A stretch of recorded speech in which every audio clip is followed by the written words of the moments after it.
একটা কথা বলার জন্য বলা না, আমরা জানার জন্য বলছি। যদিও অনেকে হিন্দু ধর্মের এই অনুষ্ঠানকে বলতেছেন এটা সনাতন ধর্মের অনুষ্ঠান না। সনাতন মানে পুরাতন। সনাতন মানে কি? এ পৃথিবীতে সবচাইতে পুরাতন ধর্ম ইসলাম। এর আগে কিছু ছিল? বলেন। হযরত আদম আলাইহিস সালামকে আল্লাহ পাঠিয়েছিলেন সর্বপ্রথম মানুষ করে, তার ধর্ম কি ছিল?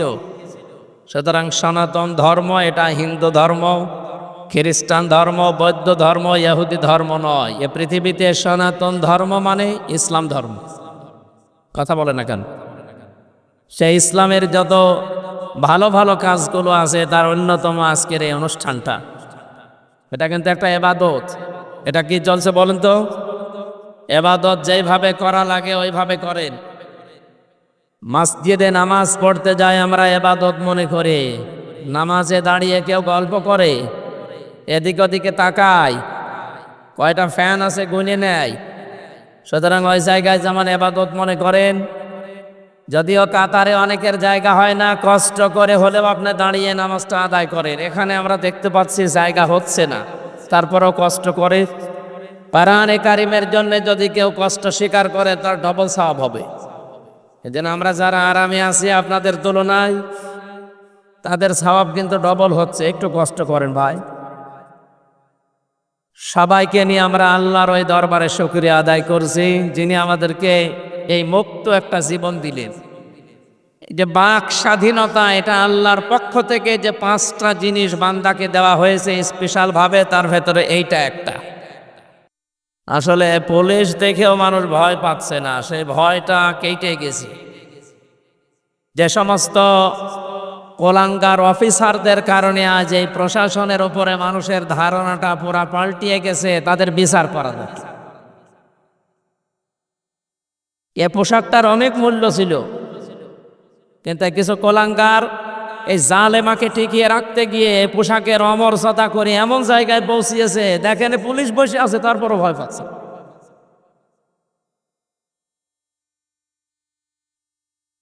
যারা দায়িত্বে ছিল ওই মানুষগুলোকে যেন ছাড় দেওয়া না হয়, যারা এই পোশাকের অন্তত বদনাম করে দিয়েছে এই দেশে। অন্যতম যারা কয়েকজন ধরা পড়েছে, আমরা চাই আরো বিশেষ করে হারুন আঙ্কেল, এটা যেন ধরা পড়ে। কোথায় আছে আমরা জানি না, যেখানে থাকে দেশে গোয়েন্দা যারা আছেন খুব তাড়াতাড়ি তারা বের করেন।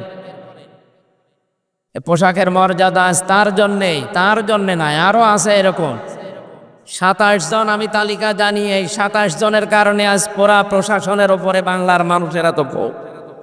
এটা যেন আস্তে আস্তে পাল্টিয়ে যায়। আপনারা আমি পায়ে ধরতে হলে ধরতে বলেন, কিন্তু কথা বলবেন না ভাই। দাঁড়িয়ে থাকেন, শুয়ে থাকেন, বসে থাকেন, কথা বলবেন না। আমি এমনি অসুস্থ, আমার স্ত্রী আমার সন্তান সব লাইফ সাপোর্টে ছিল, তাদেরকে এই কিছুক্ষণ কয়েকদিন আগে দিয়েছে কেবিনে, এখনো পর্যন্ত তারা ভালো না, আমারও অবস্থা ভালো না। সেদিন রংপুরে গিয়ে এমন অসুস্থ হয়ে গিয়েছিলাম, ডাক্তার বলছে কথা বলা যাবে না, রাত 10টার পরে জেগে থাকা যাবে না। আমি এটা যেহেতু রেকর্ড হচ্ছে সারা দেশেই বলছি, এমনিতে এই মাহফিল করা এখন নিষেধ। ডাক্তারের সর্বোচ্চ নিষেধে যে রাত 10টার পরে আপনি আর জেগে থাকবেন না, আর গা যদি ঘামে তাহলে আবার অসুস্থ হয়ে যাবে। এটা না আহ্বান জানাচ্ছি, যারা আমার অনুষ্ঠান নিয়েছেন, আমি সব করব না, কিছু কিছু বাদ দেবো। যেই কয়টায় করি সর্বোচ্চ রাত 9টায় আমার তুলে দেওয়া লাগবে। যদি না দেন ওই মাহফিলে আমার নিয়ে যাবেন না। কোরআনের পাখি আল্লামা দেলাওয়ার হোসেন সাইদি রহমতুল্লাহ আলাইহে, ওনার অনুষ্ঠান যদি রাত 9টা 10টায় শেষ হয়ে যেতে পারে, আমাদেরও শেষ হবে ইনশাআল্লাহ। আমরা ওই পরিবেশ কায়েম করবো এই দেশে। ওই সারা রাত ধরেই করে ফজরের নামাজ না পড়ে তার পরের দিন কর্মজীবনও কষ্ট হয়ে যায়। এটা আমাদের আর দরকার নেই। আপনারা এখনো কথা বন্ধ হয়নি, কথা বন্ধ করেন ভাই। এবাদত হিসাবে যারা আমরা এখানে আসলাম, খুশি হয়ে বলেন তো আলহামদুলিল্লাহ।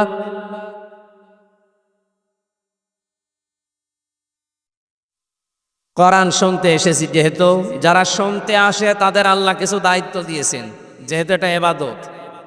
আর যারা আমরা বলতে আসি আমাদেরও আল্লাহ কিছু দায়িত্ব দিয়েছে।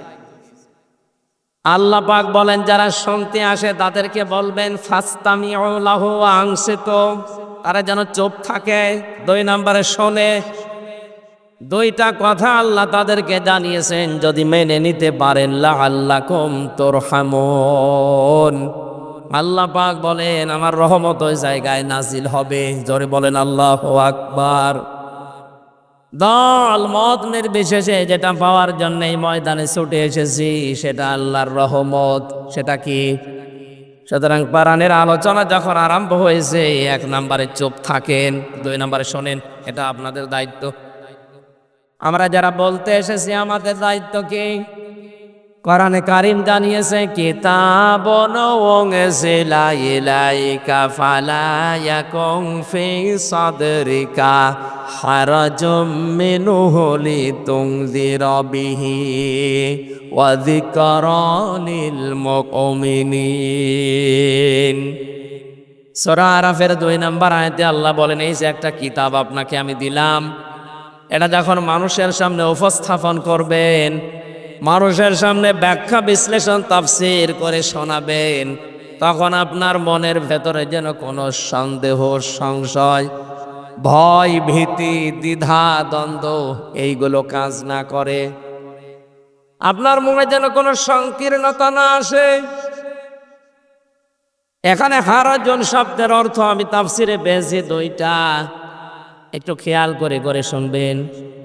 1 নম্বরে যখন আপনি কোরআন মানুষের সামনে উপস্থাপন করবেন, আপনার এই কথা শোনার পরে সামনে যারা বসে আছে অনেক মানুষ এমন থাকবে আপনার বক্তব্য না বোঝার কারণে তারা মন খারাপ করতে পারে। এরকম শ্রোতা নেই দেশে? বলেন না কেন? এটা যে আছে তার প্রমাণ আমার এই কুষ্টিয়ায় কয়েকদিন আগে মাওলানা সাদেকুর রহমান আজহারি উনি কোরআন দিয়েই কথা বলছিলেন। তাফসীরের নাম বলার পরেও কিছু মানুষ দেখলাম রেগে গেছে। এটা অবশ্যই তারা না বোঝার কারণে রাগ করেছে।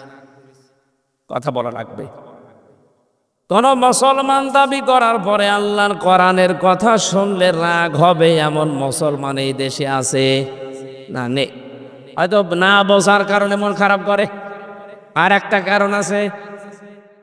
2 নম্বর কারণ হচ্ছে আবহমান কাল থেকে এমন এমন নিয়ম নীতি ইসলাম মনে করে আমাদের এই দেশগুলোতে পালন করা হচ্ছে, আসলে যেটা ইসলামে নেই। কোরআনের ব্যাখ্যা করতে গেলে ওইগুলো তো টিকবে না, কারণ কোরআন হচ্ছে আলো, আর যত পাপাচারের কাজ আছে সব হচ্ছে অন্ধকার। আপনারা দেখবেন এই পৃথিবীতে 3টা প্রাণী দিনের আলোতে বের হয় না, রাতের আধারে বের হয়, পেঁচা, বাদুর আর চামচিকা। সূর্যের আলো যতক্ষণ থাকে ওরা কিন্তু বের হয় না। রাতের আধার যখন শেষ যায়, অন্ধকার হয়ে যায়, তখন ওরা বের হয়। বের হয়েই ঠিক থাকে না, মানুষের ফসল নষ্ট করে, কলা নষ্ট করে, পানের বরজ নষ্ট করে। এক কথা বলেন এখানে, এটা আমরা দেখেছি তাই বাস্তব বলছি। দিনের আলো, সূর্যের আলো এদের পছন্দ হয় না, রাতের অন্ধকার এদের ভালো লাগে। এই জন্য এদের নামও দেখেন ডিজিটাল নাম, পেঁচা, বাদুর, চামচিকা। এর নাম শুনে বোঝা যাচ্ছে ওর চেহারা কেমন হবে। কথা বলে দেখেন। যদি আজ বাস্তবে অনেকের নামের সাথে বাস্তবের মিল পাওয়া যাচ্ছে না, যিনি পালিয়েছেন ওনার নামটা কিন্তু অনেক সুন্দর ছিল, হাসিনা। হাসিনা মানে সুন্দরী। হাসিনা মানে কি? এত একটা সুন্দর নাম নিয়ে এমন ঘৃণিত কাজ করে গেল দুনিয়াতে। আপনি জরিপ দেখেছেন সারা পৃথিবীতে কয়েকজন মানুষের নাম ঘৃণার তালিকায় এখন আছে, তার ভেতরে এই মহিলার নাম। মানুষ নামটা নেয় কিন্তু গালি হিসাবে। এই যে ইয়াজিদ নামে যে লোকটা, এও অত্যাচারী ছিল, এও স্বৈরাচার ছিল। নামটা কিন্তু ভালো, কিন্তু স্বৈরাচার অত্যাচারী হওয়ার কারণে আল্লাহ নামটা গালি বানিয়ে দিয়েছে। আমার মনে হয় কালের আবর্তে, যুগের বিবর্তনে দেখবেন এই সুন্দরী নামটাও একদিন গালি হয়ে যাবে। কারণ যার জীবনে জুলুম বেশি যার জীবনে অত্যাচার বেশি তাকে সৃষ্টি জগতের কাছে আল্লাহ ঘৃণিত করে দেয়, আরে দায়িত্ব আল্লাহ নিজে নিয়েছেন। বাস্তবতা এটাই দেখেন, কোন হিন্দুকে যদি বলেন ভাই আপনার ছেলে হয়েছে ইয়াজিদ রাখেন, নাম হইল গালি। এমনকি কাউকে যদি রাগাতে চান শুধু কার কাছে বলবেন ইয়াজিদের বাচ্চা, এমনি রেগে যাবে। মারাও লাগবে না, চোখ গরম দেওয়া লাগবে না, শুধু বলবেন ইয়াজিদের বাচ্চা, রেগে ভাগ হয়ে যাবে। কথা বলে না কেন? এত সুন্দর নামকে জুলুম করার কারণে আল্লাহ যদি এত ঘৃণিত বানিয়ে দিতে পারেন, তা আপনার নাম যতই ভালো হোক, যে কাজ করলেন, আমি তো নিজেরটাই বলছি, আমার উপরে আপনি যা করেছেন নির্দেশ দিয়ে, 3টা বছরে যত অত্যাচার জুলুম আর নির্যাতন আমার উপরে গিয়েছে, ব্যারিস্টার আরমানের কথা, আমান আজমি ভাইয়ের কথা বাদ দিলাম, ওনার তো আরো উপরে। আমারে 10 দিন আপনি মাটির নিচে যেভাবে রেখে দিয়েছিলেন, কোন মানুষ মানুষের সাথেই করে, আমার বিশ্বাস হয় না।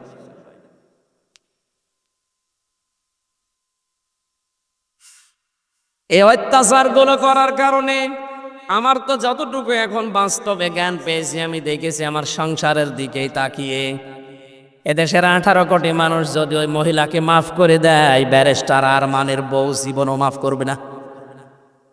আর আমার মেয়েটা, ছোট মেয়েটা, এত রাগ ওই নামটা শুনলে ওরে গিয়ে যায়, অথচ নামটা কত সুন্দরী। জালেমদের উপরে আল্লাহ সৃষ্টি জগতের ভেতরে ঘৃণা তৈরি করে দেয়। এ দায়িত্ব হামজার না, এ দায়িত্ব কার? যেহেতু পেশাবাদর শামসিকার নাম শুনলে বোঝা যাচ্ছে চেহারাও কিরকম হবে। রাতের অন্ধকার বেছে নেওয়ার কারণে ঠিক থাকে, রাতে বের হয়ে শুধু ক্ষতি করে। আজ যারা জুলুমের অন্ধকার বেছে নিয়েছিলেন, আজ যারা শিরকের কুফরের বেদাতের অন্ধকারের পথ বেছে নিয়েছেন, আপনারাও মানুষের ক্ষতি করার জন্য, ঈমান ধ্বংস করার জন্য আপনারা রাতের অন্ধকার পাপের কাজগুলো বেছে নিয়েছেন। এটা যদি ইসলামে নেই, এই শিরিক ইসলামে আছে, বেদাত আছে, বলেন এ জুলুম নেই ইসলামে। এই কাজগুলো যারা করবে, পৃথিবীর ময়দানে মহান আল্লাহ পাক বলেন, এই মানুষগুলোর সামনে আপনি কোরআন উপস্থাপন করতে গেলে ওদের তো ভালো লাগবে না, কারণ মানুষগুলো দেখবে আমির হামজা যা বলতে চায় এগুলো আমার সাথে মেলে না। ও তখন রাগ করতে পারে। আপনার হাদিয়া তোফা, নজর নেওয়া, যেমন কি আপনার যাওয়া আসায় পর্যন্ত প্রতিবন্ধকতা সৃষ্টি হতে পারে।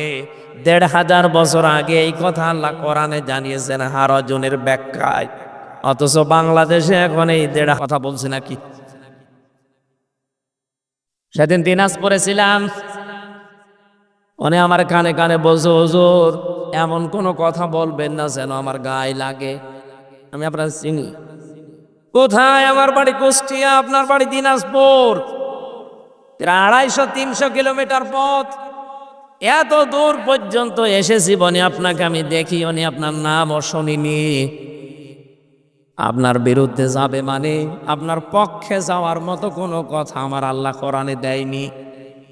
কারণ আপনি যদি জালেম হয়ে থাকেন, মুনাফিক হয়ে থাকেন, আপনার পক্ষে কোনো কথা কোরআনে আছে? এক কথা বলেন আছে? আমি কি নতুন করে কিছু বানাবো নাকি? আপনারা আসলেই বলেন যে আপনি যা বলেন সব ওই দলের দিকে যায়। আরে ভাই, ওই দলের লোক কোরআন মেনে চলে, এই জন্য ওই দলের দিকে যায়। আপনি তো কোরআন মানেন না, আপনার দিকে যাবে কি করে? যেখানেই যাচ্ছে এখন সারা দেশে একই অবস্থা। জালেম তো বিদায় নিয়েছে, কিন্তু মুনাফিক কিছু আছে। এই মুনাফিক গুলো খালি বারবার বলতে থাকে আমাদের বিরুদ্ধে যেন বলবেন না। আরে ভাই, আমি কি আয়াত নতুন করে তৈরি করব? কোথায় পাবো আমি? যা আছে জালেমের বিরুদ্ধে যেমন মুনাফিকের বিরুদ্ধে এইরকমই কথা বলেন না কেন? আপনার পক্ষে যদি আল্লাহর কোরআনের কথা, রাসূলের হাদিসের কথা নিয়ে আসতে হয়, তাহলে হারজনের ব্যাখ্যাটা আপনাকে বোঝা লাগবে। যেহেতু আমি এখানে বসেছি, কি করে উপস্থাপন করা লাগবে কোরআনে ধরন আল্লাহ আমাকে শিখিয়ে দিয়েছেন, আমরা সেই ধরনটা সামনে নিয়েই বলতে চাই। আল্লাহ আমাদের তৌফিক দাও, বলেন আমিন। 2024 সালের 5 আগস্টের সাথে কোরআনে কারিমের একটা আয়াতের আমি মিল পেয়েছি। এদিকে তাকা। এখন প্রশ্ন আসতে পারে, এটা নাজিল হয়েছে 1500 বছর আগে, 2005 সালের 5 আগস্টের সাথে মিল পেলেন কি করে? আপনি মিলবে।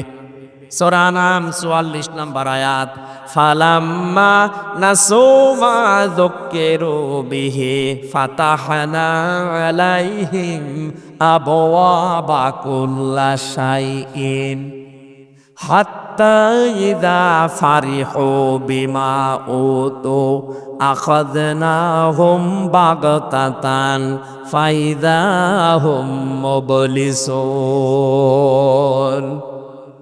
যারা কোরআন পড়তে পারেন আরবিতে বাংলায় একটু বাড়িছে সূরা নামের 44 নাম্বার আয়াতটা মিলান, তখন দেখবেন জালেমদের প্রতি যারা ছাপায় গাচ্ছে এখনো, তাদের মুখ বন্ধ হয়ে যাবে। রব্বুল আলামিন বলেন, যখন তারা আমার আদেশ নিষেধ আমি যেটা পাঠিয়েছিলাম তাদের উপরে, এটা যখন তারা ভুলে গেল, তাদের যে নিয়ামতের দরজা আমি আল্লাহ সবগুলো খুলে দিলাম। এই যে ফাতাহনা, এর ফাইল সরাসরি আল্লাহ, বাবের বহুবচন আবওয়াব, ওদের শান্তির যত দরজা আছে সব আমি আল্লাহ ওদের ভুলে যাওয়ার কারণে খুলে দিলাম। প্রশ্ন আসতে পারে, আল্লাহর আদেশ ভুলে যাওয়ার কারণে আল্লাহ নিয়ামত আরো কেড়ে নেয়, আল্লাহ বাড়িয়ে দিল কেন? জবাব দিচ্ছি, এবার তাকান। 2006 সালের 28 অক্টোবর এই মাসে আমরা দেখেছিলাম একজন মানুষের মুখের কথাই লগি বইটা নিয়ে সারা দেশ থেকে মানুষ ঢাকায় গিয়ে জসিম ভাইয়ের মতো মানুষকে পিটিয়ে হত্যা করে লাশের উপরে ড্যান্স দিয়েছিল। জীবনে বহু ইতিহাস পড়েছি বিশ্ববিদ্যালয় থেকে, কিন্তু এই ইতিহাস কোনোদিন আমি শুনিও নি, পড়িও নি। দেখা তো দূরের কথা, যে জীবনে আফসাফুল মাখলুকাত মানুষ হত্যা করার পরে তার লাশের উপরে ড্যান্স দেওয়া যায়। সিরাজগঞ্জ থেকে একবার যাচ্ছিলাম মাহফিল করে, ড্রাইভারের পেছনে বসে আছে বাসের ড্রাইভার, মাঝখানে দেখলাম একটা কুকুর পড়ে আছে। কুকুরের গার উপর দিয়ে চালিয়ে না দিয়ে উনি বাম দিয়ে দিল, গাড়ি একটু কেঁপে উঠেছে। ড্রাইভারকে বললাম, ভাই আপনি এমন করলেন, গাড়ি এখনই তো অ্যাক্সিডেন্ট হয়ে যেত। আমারে বলছে, হুজুর আপনি দেখেন না একটা কুকুর পড়ে আছে, আমি ডবল করে ওর গার উপরে চাকা চালাবো, আমার বিবেক নেই। বললাম, ভাই ও তো মরা কুকুর, ও মারলে কি আর না মারলে কি? ড্রাইভার আমার দিকে ঘুরে বলছে, হুজুর আপনি কি আসলে হুজুর? আপনি কেমন হুজুর? আপনি দেখছেন যে একটা মরা কুকুর পড়ে আছে, আমি আবার ডবল করে চাকা চালাবো, আমার বিবেক কি মরে গেছে? এই কথা শোনার জন্য আমি ছিলাম। একটা মরা নিকৃষ্ট প্রাণী, দুইটা কুকুর আর শুকুর, তার ভেতরে একটা পড়ে আছে, তাও মরে পড়ে আছে। এর ওপর দিয়ে আপনি চাকা চালাতে পারলেন না, আপনার বিবেকে বাধা দিল। অথচ জসিম ভাইয়ের মতো মানুষকে, জীবিত মানুষকে পিটিয়ে লগে বৈঠা দিয়ে মারার পরে লাশের উপরে ড্যান্স দিয়েছে এই দেশে। আপনাদেরকে মানুষ বলেন কি করে, আমার তো বিশ্বাস হয় না। এই পৈশাচিক নির্যাতন, এই দৃশ্য দেখার পরে আমার ওই সময় মনে হয়েছিল, না, এই পৃথিবীতে ক্ষমতার এই যে আসল যেটা, এটা আরামের জায়গা। অনেকে ভাবি আমরা, আসলে এটা আরাম। এই জায়গাতে আল্লাহ কোনোদিন এইরকম জালেমদেরকে আর দেবেন না। কিন্তু দেখলাম 2 বছর পরে ঠিক আল্লাহ তাদেরকে দিল। মনে করলাম হয়তো খুব বেশি হলো না, 5 বছর টিকবে। 9 সালে আসার পরে 13 সালে দেখি না আবার টিকে গেল। সে যেভাবেই হোক, 13 সালের পরে মনে করেছিলাম না না আর টেকার মতো কায়দা নেই। 18 সালে দেখি না আবার টিকে গেল। 24 সালে আসার পরে দেখলাম না, তারা আবার টিকে গেল। মনে মনে ভাবছি, আল্লাহ তোমার কোরআনে তুমি নিজেই জানিয়েছ, মানুষ যখন তোমার নিয়ামত পাওয়ার পরে ভুলে যায়, তখন তাদের শান্তির দরজাগুলো তুমি খুলে দাও। কিন্তু পরের শব্দে তুমি কি বললে? হাত হাত্তা ইদা ফারিহু বিমা উতু, যখন তারা আমার দানকৃত এই বস্তু, এই শান্তি, স্বস্তি, নিরাপত্তা, প্রভাব প্রতিপত্তি, ক্ষমতা, এগুলো পাওয়ার পরে যখন আনন্দে আত্মহারা হয়ে যায়, আল্লাহ বলেন আখাযনাহুম বাগতাতান, আমি আল্লাহ আকস্মিকভাবে তাদেরকে আমি নিজে ধরি। আপনি বলেন তো 2006-এর এই অক্টোবরের 28 তারিখের পর থেকে 24-এর আগস্টের 5 তারিখ পর্যন্ত কোনো সম্ভাবনা ছিল যে এরা পড়ে যেতে পারে? না। এদেশে বিএনপির মতো এত বড় দল, জামাত ইসলামের মতো এত বড় দল বহু চেষ্টা চালিয়েছে 15.5 বছর, এক চুলও নড়াতে পারে নাই। অথচ আল্লাহ নিজে মনে হচ্ছে ছাত্র ছাত্রীদের সাথে আবাবিল পাঠিয়েছিল, কিচ্ছু হাতে ছিল না তাদের, নিরস্ত্র, শুধু মুখের ভাষা দিয়ে জালেম পালাতে পারে, সম্ভব না। আল্লাহ বলেন আখাযনাহুম, আমি নিজে ধরেছি, বাগতাতান, আকস্মিক ভাবে। এমন আকস্মিক ভাবে ধরেছে দুপুরের খাবার খাবে সে সময় পায়নি। পরের শব্দ তো আরো কঠিন। আল্লাহ পাক বলেন ফাইদাহুম মুবলিসুন, তাদেরকে আকস্মিক ভাবে ধরার পরে তারা হতাশ হয়ে পড়েছে। এদের চেহারার ভেতরে যে হতাশার ছাপ, এর বাস্তব চিত্র এই দরবেশ। আপনি দরবেশ যেদিন কোর্টে তোলে দিয়েছেন চেহারা, চেহারা তো বোঝা যাচ্ছিল না, পচা ডিম খাওয়ার পরে দু একটু বোঝা গিয়েছে। আমি আরো বেশি দেখেছি ওই কালা মানিককে, কলার পাতায় আল্লাহ সইয়েছে, এমনকি ওর বিসি উড়ে গেছে, ওর সংসার করার কাজ শেষ।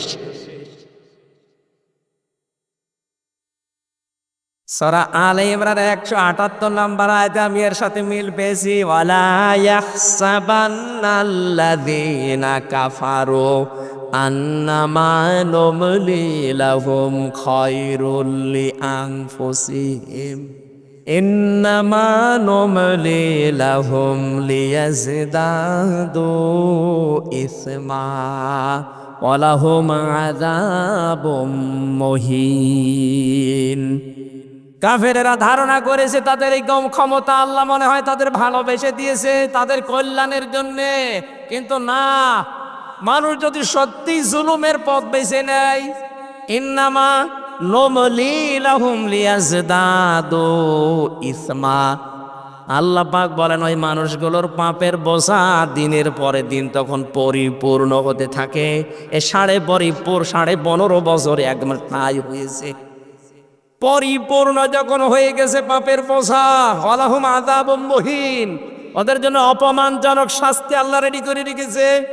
যেটা এখন দেখতে পাচ্ছি, একটা দেশ কত নিম্নগামী হলে, কত দুর্নীতিগ্রস্ত হলে জাতীয় মসজিদের ইমাম পর্যন্ত পালিয়ে যায়। 350 এমপি একবারে পালিয়েছে, পৃথিবীর ইতিহাসে আমি পড়ে পাইনি। ওই 850 বছর আগের এক ইতিহাস পড়েছিলাম, লক্ষ্মণ সেন পালিয়েছিল। আরে 850 বছর পরে পৃথিবীর ইতিহাস পাল্টিয়ে ওনার নাতি পাল্টিয়েছে। কথা বলে না কেন? কোরআনের এই আয়াত থেকে আমি যেটা পেয়েছি, এই এদিকে তাকা, আল্লাহ রাব্বুল আলামিন যেটা জানাতে চেয়েছেন তাদের জন্য অপমানজনক শাস্তি আমি আল্লাহ রেডি করে রাখি, যারা জুলুম করবে এবং যারা জালিমদের সহযোগী হবে। জাতীয় মসজিদের ইমাম তো সম্মানের পাত্র, অথচ কয়েকদিন আগে যে যে অপমান হয়েছে, এই মহিন শব্দটা ওর সাথে মিলে যায়। মুসল্লিদের পক্ষ থেকে জুতা পিটা করেছে, ও বলছে আমার গায়ে জুতা লাগেনি। ওরে শয়তান, এতগুলো জুতা খেয়েছে, জুতা লাগেনি, আর কত অপমান হবেন।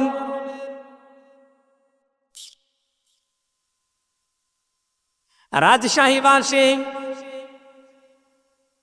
সূরা আনামের 44 নম্বর আয়াতের পরের অংশ বলছি এবার। ওদের যে আল্লাহ হতাশ করে দিয়েছে, ওরা নিরাশ হয়ে গেছে। আল্লাহ বলেন ফাকুতি আদাবিরুল কওমিল্লাযিনা যালামু, জালেমদের শিকড় কেটে দেওয়া হয়েছে।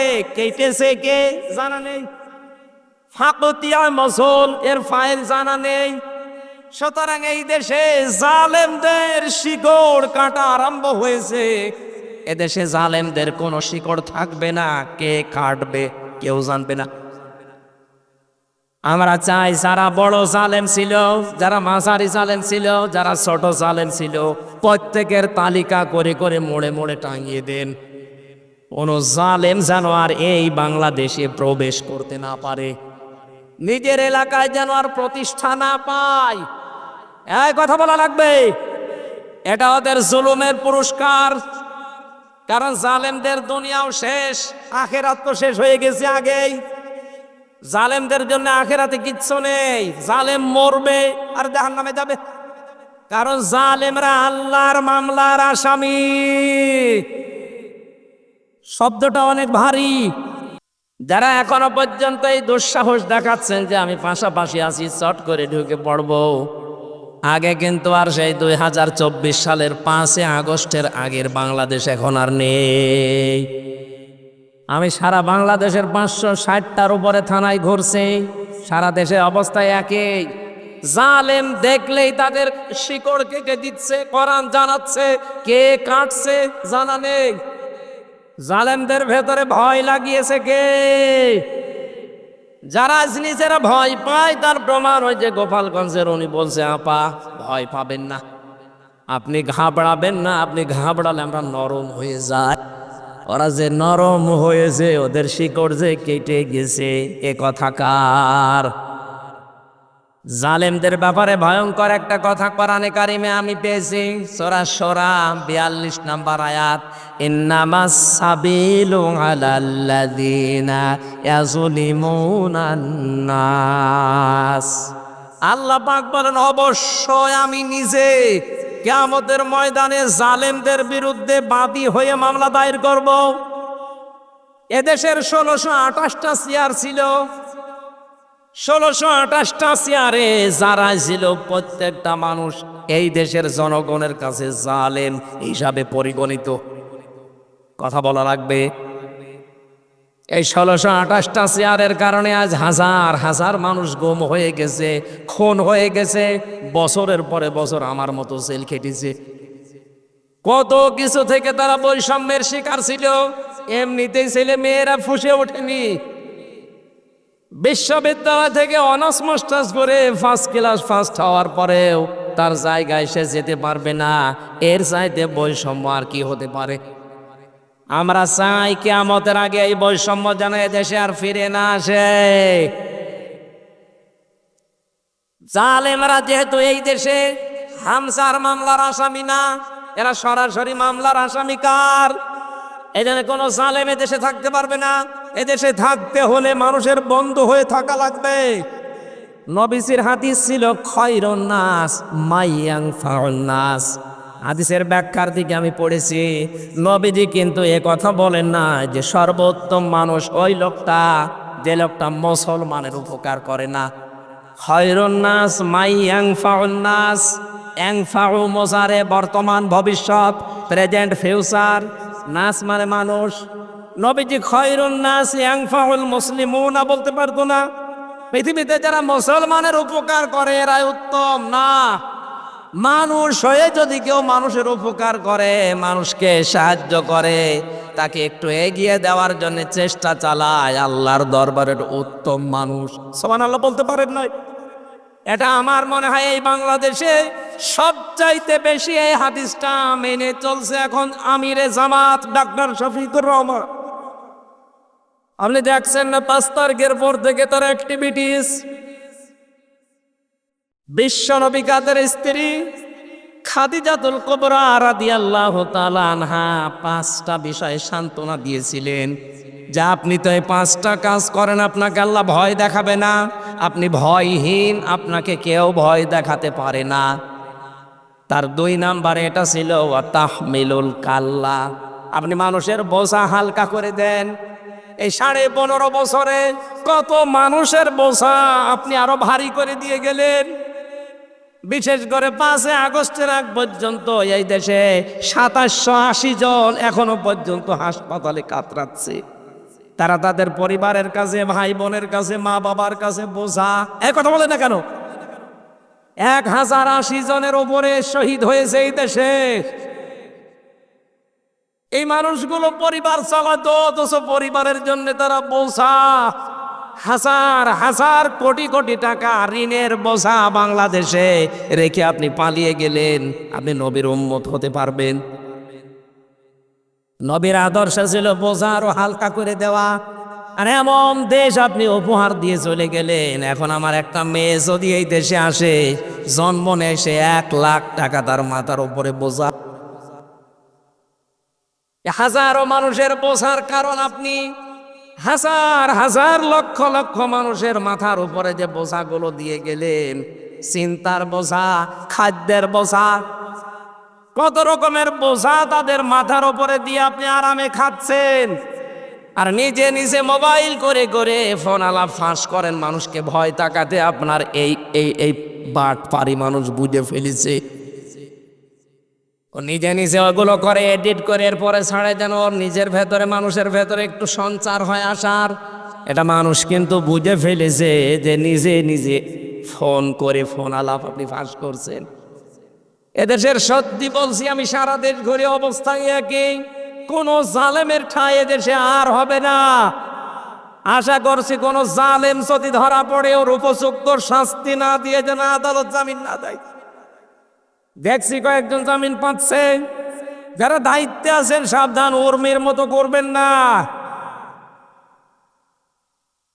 উর্মির মতো যদি আপনিও ধরা পড়েন, আপনার জীবন কিন্তু দেশের মানুষের হাতে চলে যাবে আজরাইল আসার আগেই।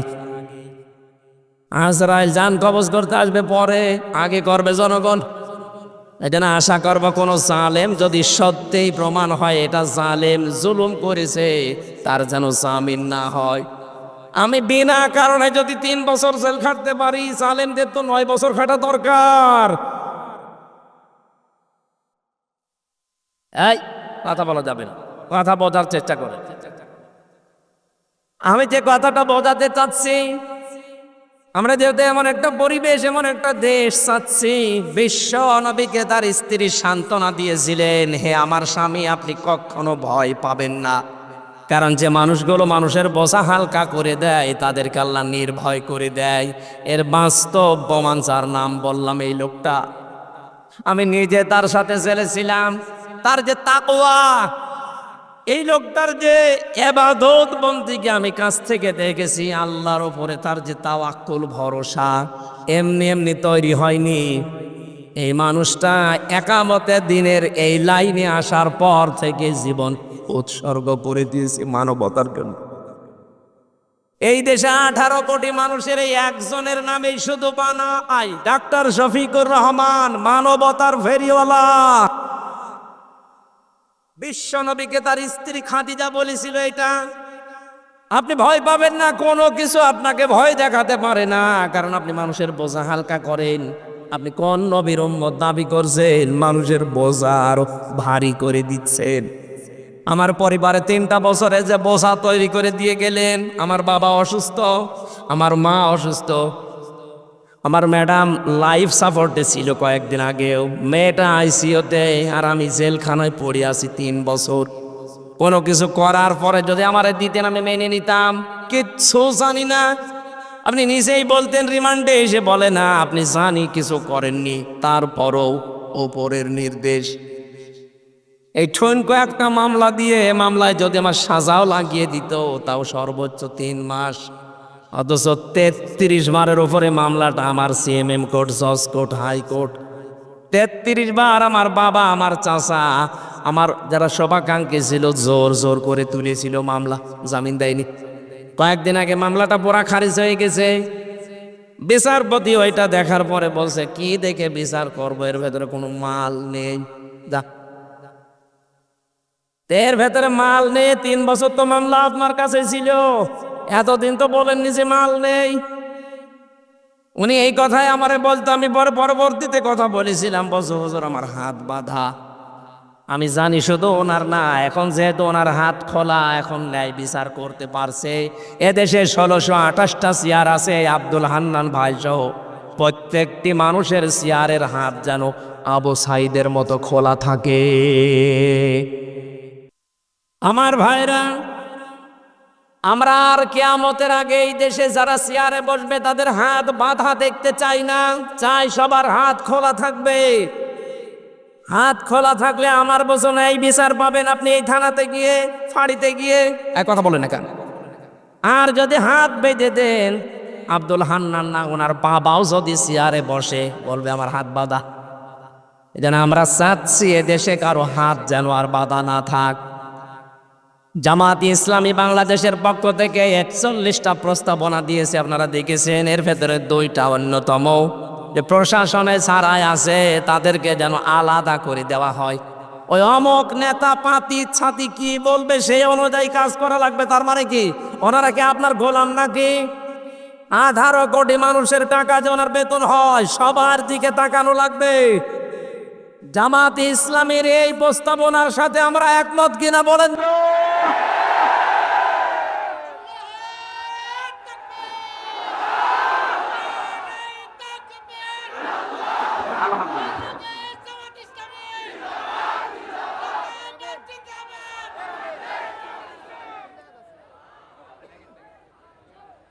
রাজশাহীবাসী আমরা বাকি কথা আমার শরীর এবং সময়ের দিকে খেয়াল করছি। কালকে আমার শপথ আছে কুষ্টিয়াতে, আমি বেশি দেরি করতে পারবো না। সকাল 6টায় আসবে সেক্রেটারি জেনারেল, এই জন্যে খুব তাড়াতাড়ি করছি। আমি মনে করলাম 10টায় শেষ করে চলে যাব। এমনি যে শরীরের অবস্থা, আবার কালকে আছে টাঙ্গাইলে, ওই অনুষ্ঠান শেষ করে ওইটা ধরা লাগবে। চারিদিকে খেয়াল করে আমি আয়াতে প্রবেশ করছি, সব বাদ দিয়ে দিলাম।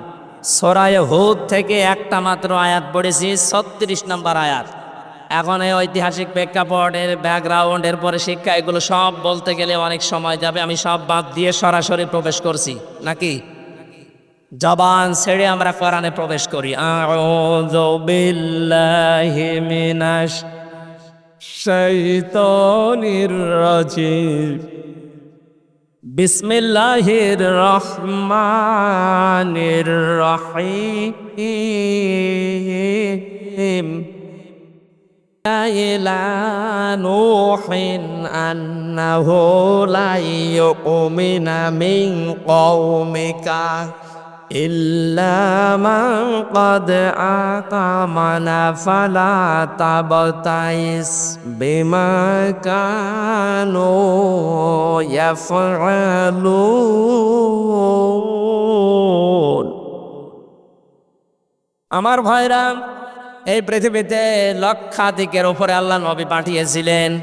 তার ভেতরে অন্যতম একজন নবীর নাম হযরত নূহ আলাইহিস সালাম। 50 বছর কম 1000, 950 বছর একাধারে তিনি দাওয়াতি কাজ করলেন জাতির ভেতরে। মাত্র 80 জন তার দাওয়াত কবুল করেছে, আর কেউ পথে আসে না। শুধু পথে আসে না তা না, জাতির লোকেরা তার কাছে আবদার জানিয়েছে যে আপনি যে কিয়ামতের ভয় দেখান ওইটা নিয়ে আসেন। এবার আল্লাহ পাক রাগ হয়ে গেলেন। এতদিন পর্যন্ত 950 বছর ওরা মানে নাই, আমি কিছু বলি নাই। ওরা মানে নাই, আমি কিছু বলি নাই। শুধুমাত্র মানে নাই তা না, এরপরে বাধা তো দিয়েছে, এখন আবার কিয়ামত দেখতে চাই। ও নূহ, ওদেরকে আমি মিনি কিয়ামত দেখাবো। ওয়া উহিয়া ইলা নূহিন আন্নাহু লা ইউমিনা মিন কওমিকা। যারা ঈমান এনেছে এই মানুষগুলো বাদ দিয়ে তোমার এই কওমের ভেতর থেকে আর কেউ আমার প্রতি ঈমান আনবে না, বিশ্বাস করবে না। প্রশ্ন আসতে পারে, আল্লাহ ঈমান আনার জন্যই নবীদেরকে পাঠিয়েছেন দুনিয়ায়, আর সেই নবীকেই জানাচ্ছেন যে আর কেউ ঈমান আনবে না। শুধু এতটুকু যদি সহজ ভাষায় বলতেন হয়ে যেত। আল্লাহ গ্যারান্টি দিয়েছেন লা ইউমিনা। ইউমিনা এটাও মোজারে, বর্তমান, ভবিষ্যৎ, প্রেজেন্ট, ফিউচার। এর আগে লান এসেছে। আরবি গ্রামার অনুযায়ী মোজারের আগে লান আসলে অর্থ হয় কখনোই হবে না। গ্যারান্টি কার? আরো জোরে বলেন। তার মানে যে 80 জন কবুল করেছিল ইসলামের পরবর্তীতে আর একটা মানুষও দিনের দিকে আসবে না, এই গ্যারান্টি আল্লাহ কেন দিলেন? তাফসিরে খাজেন, তাফসিরে ফি জিলালিল কোরআন, জিলালিল কোরআনে বেশি পাবেন এটা ইবনে সাইয়্যিদ কুতুব রাহমাতুল্লাহ আলাইহি ব্যাখ্যা করতে গিয়ে লিখেছেন এই মানুষগুলোর উপরে আল্লাহ মোহর মেরে দিলেন, হেদায়েত পাবে না কেন? কারণ যে মানুষ এমনিতেই বাধা দেয় নবীদেরকে মেনে নেওয়া যায়, বাধা দিয়ে শেষ না, আবার আল্লাহর নিদর্শন কিয়ামত দেখতে চাচ্ছে। এই 15.5 বছর আমরা মানুষকে বহু বোঝানোর চেষ্টা করেছি, কিছু মানুষ এমনিতেই বাধা দেয়নি, শোনার ভান করে, না শোনার ভান করে চুপ থেকেছে। কিছু মানুষকে দেখেছি না শুনলেও বিরোধিতা করেছে। কথা বলেন না কেন? এই যে যারা বিরোধিতা করেন তাদের উপরে আল্লাহর নির্দেশে যে আপনাকে আল্লাহ হেদায়েতের মতো বড় দৌলত থেকে চির বঞ্চিত করে দেন। আয়াতের তাফসীরের ভেতরে 7টা কারণ পেয়েছি আমি। দ্বিতীয় নম্বর কারণ, এই খুব খেয়াল করে শুনবেন, আল্লাহ মানুষকে যে হেদায়েত দেয় না, 1 নাম্বার কারণ যারা বিরোধিতা করে দাওয়াতের, ওহির দাওয়াত দিলে যারা বিরোধিতা করে, মানে তো নাই, বিরোধিতা করে, এই মানুষগুলো হেদায়েত থেকে বঞ্চিত। 2 নম্বরে যারা শুধু আল্লাহর হুকুম মতো চলতে চায়, কিন্তু তার প্রেরিত পুরুষ যারা যুগে যুগে এসেছিল ওই রসুলদেরকে যারা মানতে চায় না, তাদেরকে আল্লাহ হেদায়েত থেকে বঞ্চিত করে দেয়। প্রমাণ পেয়েছি আমি সূরা ইউনূসের 90 নম্বর আয়াতে। ফেরাউন যখন ডুবে যাচ্ছিল, খুব খেয়াল করে শোনেন, এতদিন যেভাবে শুনেছেন না ওইভাবে না, নতুন ভাবে বলছি। হাত্তা ইযা আদরাকাহুল গরাক ক্বালা আমানতু আন্নাহু লা ইলাহা ইল্লাল্লাযী আমানাত বিহি বানু ইসরাঈল। ভালো করে মন দিয়ে শোনেন, কান লাগিয়ে। ফেরাউন যখন ডুবে যাচ্ছিল ওই সময় ঘোষণা দিয়েছে, আমি ঈমান আনলাম ওই আল্লাহর উপরে যার উপরে বনি ইসরাইলরা ঈমান এনেছে। ওয়ানা মিনাল মুসলিমিন, আমি তো মুসলমান। এরপরও ফেরেশতারা আমারে বারবার সোবাই কেন? জবাব দিয়েছেন মুফাসসিরিন ইকরাম যে 7টা বললাম তার 2 নম্বরে ও কিন্তু শুধু আল্লাহ পাকের একাত্মবাদের ঘোষণাটা দিয়েছিল যে আল্লাহর উপরে আমি ঈমান আনলাম। কোন আল্লাহ? বনি ইসরাইল রাজার উপরে ঈমান এনেছে ওই আল্লাহ। এর পাশাপাশি যে ওই জামানার প্রেরিত পুরুষ যিনি হযরতে মূসা কালিমুল্লাহ, ওই জামানায় কেউ মুসলমান যদি হতে চায় তাহলে তার বলা লাগতো লা ইলাহা ইল্লাল্লাহ মূসা কালিমুল্লাহ। কথা বলে না কেন? এখন এই জামানায় ওই পরিত পুরুষ আর নেই, এখন আছে আরেকজন। এই জামানায় কেউ যদি এখন কালেমা পড়ে মুসলমান হতে চায়, শুধু লা ইলাহা ইল্লাল্লাহ বললে হবে না। এ জামানার যিনি পরিত পুরুষ, কিয়ামত পর্যন্ত যার নাম ঘোষণা আছে মুহাম্মাদুর রাসূলুল্লাহ, এই শব্দ আপনাকে বলা লাগবে। ফেরাউন ওই সময় আল্লাহ তোমাকে আমি মানি, ফেরাউন এই কথা বলার পরে জামানার প্রেরিত পুরুষ আল্লাহর রসুল এবং আল্লাহর নবী হযরতে মূসা আলাইহিস সালাম কেউ মানে নাই, এই জন্য আল্লাহকে হেদায়েত দেয়নি। এই জামানায় এখন এই বাংলাদেশ সহ বিশ্বে যারা আমি নামাজ পড়ি, আমি রোজা রাখি, আমি হজ করে এসেছি, আমি আল্লাহ বিশ্বাস করি, আমিও জানি ওইটা, কিন্তু তার প্রেরিত পুরুষকে এই জামানায় এখন থেকে কিয়ামত পর্যন্ত আল্লাহর প্রেরিত পুরুষ আমাদের জন্য যিনি মুহাম্মদ রাসূলুল্লাহ, তার আদর্শ যদি আপনি মানতে না চান, নামাজ পড়ে রোজা রেখে হজ করে যাকাত দিয়ে মরণের সময় ফেরাউনের মতো মরণ হবে। আমি বোঝাতে না পারলে আবার রিপিট করছি, আজ যারা শুধুমাত্র আল্লাহর হুকুম বলেন, আমি কি নামাজ পড়ি না? হ্যাঁ নামাজ পড়ে, আমিও জানি। হুকুমটা কার? বলেন বলেন। আপনি তো বলেন আমি এত 7 লক্ষ টাকা খরচ করে হজ করে আসলাম, হ্যাঁ হুকুমটা কার? কিন্তু তার হুকুম প্রেরিত পুরুষ যিনি এখন তার 63 বছরের ভেতরে 23 বছর মেনে নেওয়া ফরজ আইন, মাস্ট বি, মানাই লাগবে। তার 23 বছরের ভেতরে 10 বছর তিনি কোরআন দিয়ে রাষ্ট্র চালিয়েছিলেন। কথা বলে না কেন? আপনি তার 23 বছরের ভেতরে এই যে টয়লেটে গিয়েছেন 23 বছরে, না যাননি? কথা বলে না কেন? উনি টয়লেটে যাওয়ার সময় বলতেন আল্লাহুম্মা ইন্নী আউযু বিকা মিনাল খুবুসি ওয়াল খাবাইস। বের হওয়ার সময় বলতেন আল্লাহুম্মা ইন্নী গফরানাকা আলহামদুলিল্লাহিল্লাযী আযহাবা আন্নিল আযা ওয়া আফানি। বাম পা দিয়ে ঢুকে ডান পা দিয়ে বের হয়ে 8-10 মিনিট যে টয়লেটে কাটালেন, পুরাটাই ইবাদত। এটা মানেন তো? এখানে আলেম যারা আছে বলেন তো এই খারাপ কাজ ইবাদত হতে পারে? কারণ রসুলের তরিকা 8-10 মিনিট না, যদি 1 ঘন্টাও আপনি বসে থাকেন, পুরা 1 ঘন্টা ইবাদত। আরো জোরে বলেন। রসুল্লাহর 1 ঘন্টা 10-15 মিনিট যদি আপনার ইবাদত মনে হয়, উনি যে 10 বছরে কোরআন দিয়ে দেশ চালালেন, এইটা আপনার রাজনীতি মনে হয়? আমি তো এই কায়াত জাতিকে বোঝাতে পারি না। রসুলের টয়লেট করে আপনি ইবাদত মনে করেন, আর তার 10 বছর কোরআন দিয়ে রাষ্ট্র চালানো মনে করেন রাজনীতি, দুনিয়ার কাজ। আপনার মরণ হবে ফেরাউনের মতো। নিয়ে আসেন, কোন হুজুর নিয়ে আসবেন, এবার নিয়ে আসেন। আজ হাজারো মাওলানা এই লাইনটা বুঝতে চাই না। রাসূলের টয়লেটও মানে, বিশ্বনবীর বিবাহ শাদী মানে, কিন্তু নবীজির যে 23 বছরের এই যে নবুয়তের জিন্দেগির 10টা বছর তিনি চালালেন, 27টা যুদ্ধের নেতৃত্ব দিলেন, এইটা শুনলেই ওর গায়ে আগুন চলে যায়। ও তখন উল্টা পাল্টা কথা।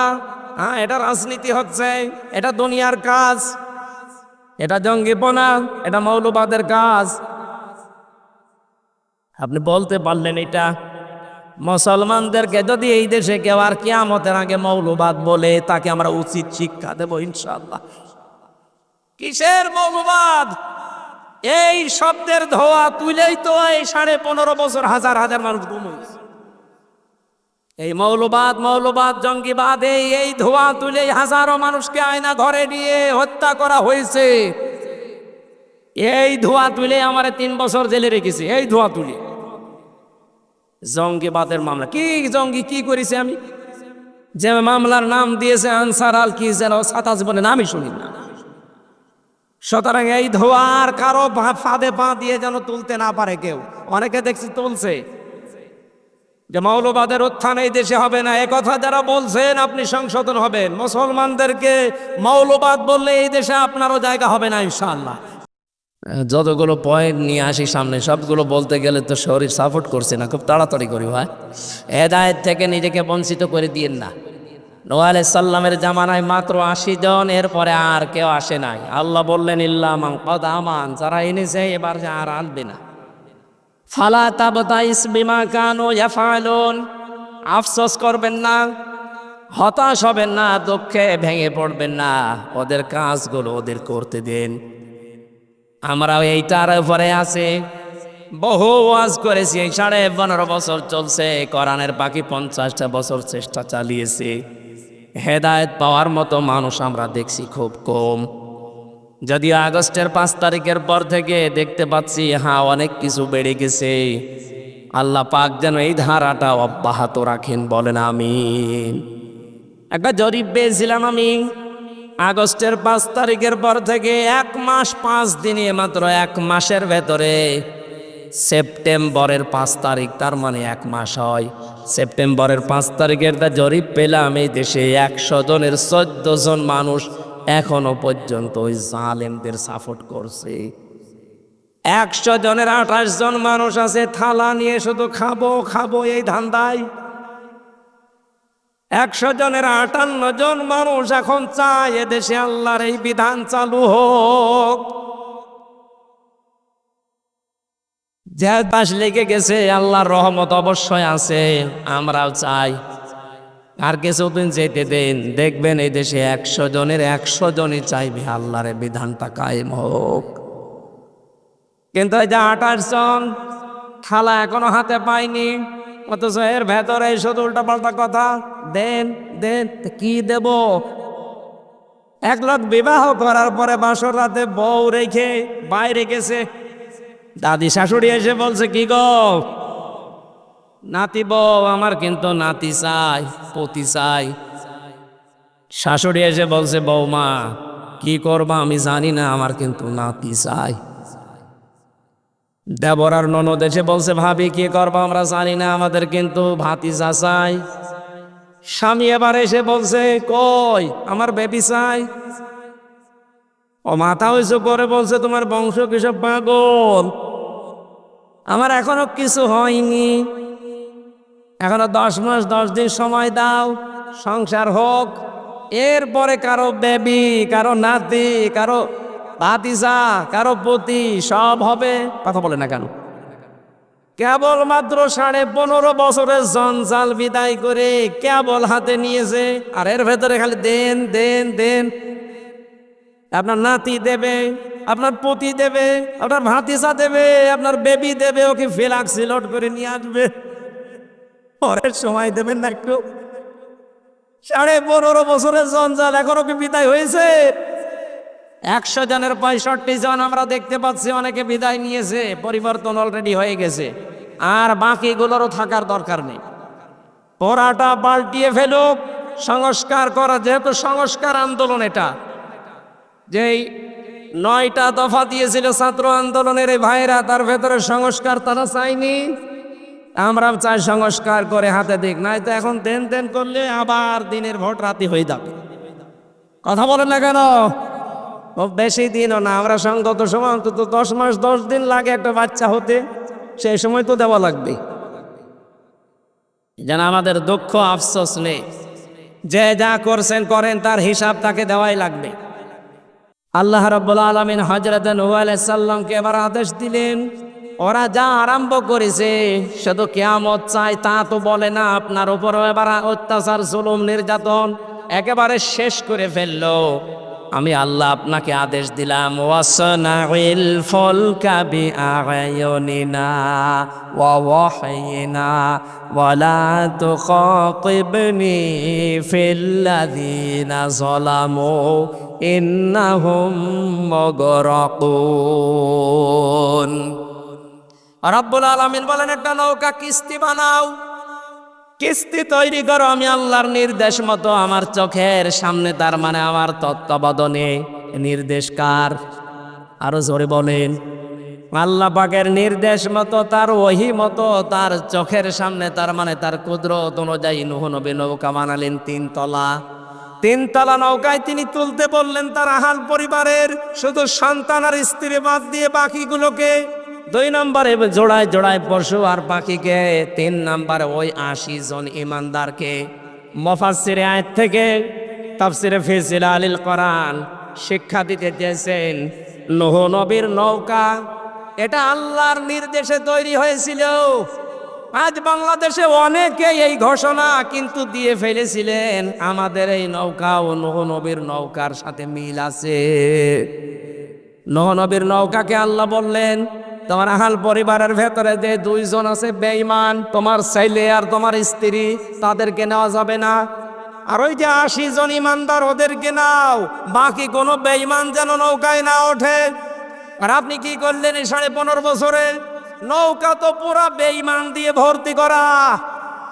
কোন ইমানদার ওই নৌকায় ছিল? ও, যেটা মনে করতাম ইমানদার এই দরবেশ, এটা আরো বড় হারাম। দাড়ি কেটে নম হয়ে গেছে।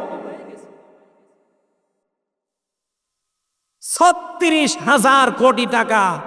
জীবনে আমার মনে হয় আমি যদি 100 বছর হায়াত পাই, তাও গুনে শেষ করতে পারি।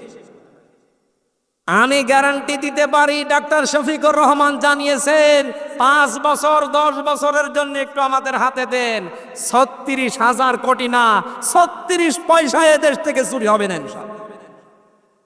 আপনি একটু দিয়ে দেখেন না কেন? 53 বছর তো বিভিন্ন জায়গায় আমরা দিয়েছি। বাবা চালিয়েছে, স্বামী চালিয়েছে, চাচা চালিয়েছে, আপা চালিয়েছে, বুবু চালিয়েছে, ভাবি চালিয়েছে, সব তো দেখলাম। এখন একটু দেখতে মনে চাচ্ছে আল্লাহর এই কোরআন দিয়ে দেশটা চললে কেমন দেখা যায়। কথা বলেন না কেন? মিনি জান্নাত হয়ে যাবে দেশটা। কি মনে করেন আপনি? এর ভেতরে এমন শক্তি আল্লাহ দিয়েছেন।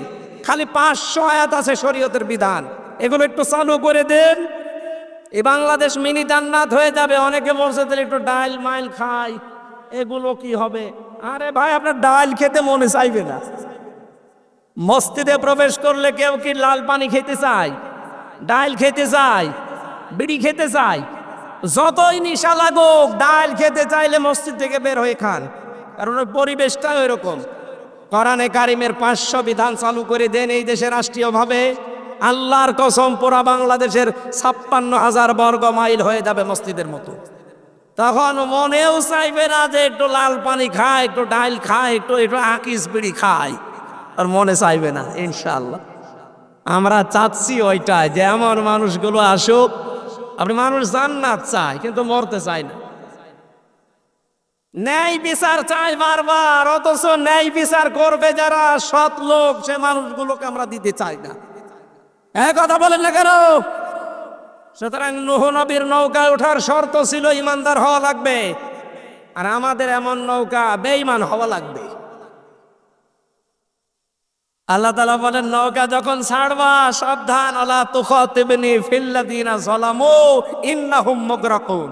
ওদেরকে আমি যখন ডোবাবো, এই জালেমদেরকে ডুবন্ত অবস্থায় দেখে ওটা যদি ছেলে হয়, স্ত্রী হয়, তারপরও আমি আল্লাহর কাছে ওকে বাঁচানোর জন্য কোনো কথা বলতে পারবো না। আমার মনে হয় সেই পরিবেশে 15.5 বছর পরে আল্লাহ দিয়ে দিয়েছে। নৌকা যেমন ডুবতেছে, জালেমরাও বিভিন্ন জায়গায় ডুবতেছে। কথা বলেন না কেন?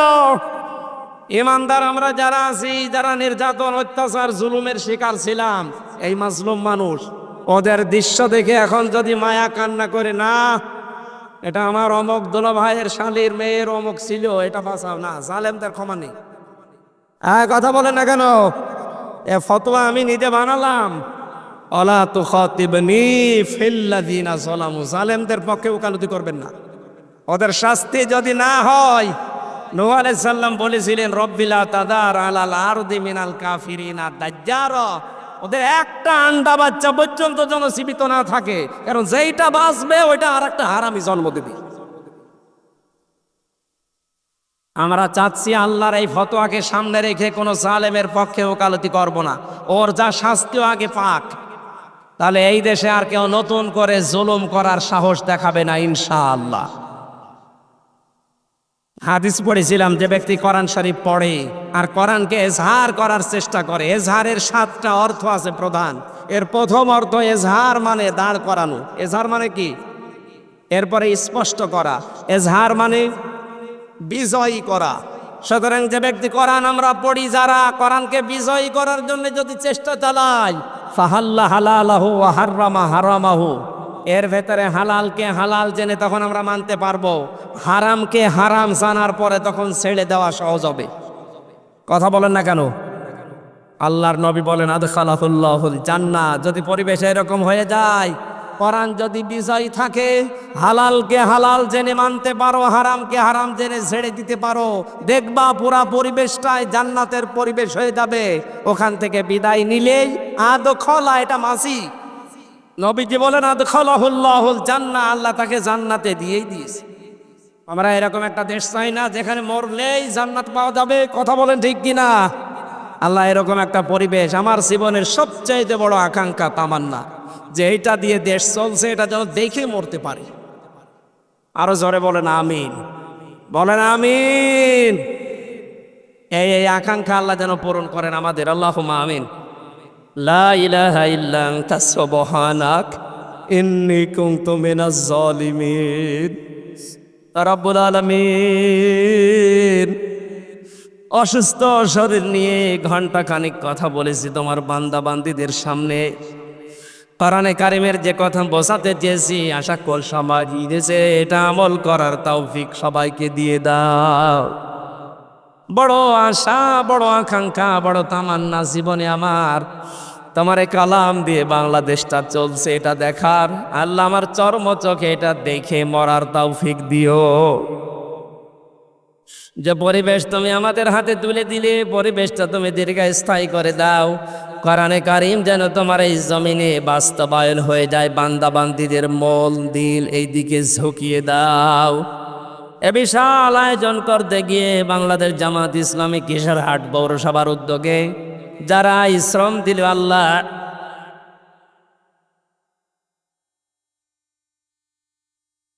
কেশরহাটের সম্মানিত আমির, এই বড় সভার আমির এবং সেক্রেটারি শ্রদ্ধাভাজন মামাজান ডাক্তার হাফিজুর রহমান হাফিজ সহ যত মানুষ চেষ্টা চালিয়েছে, আব্দুল আওয়াল ভাই সহ আমি নাম অনেকের জানি না।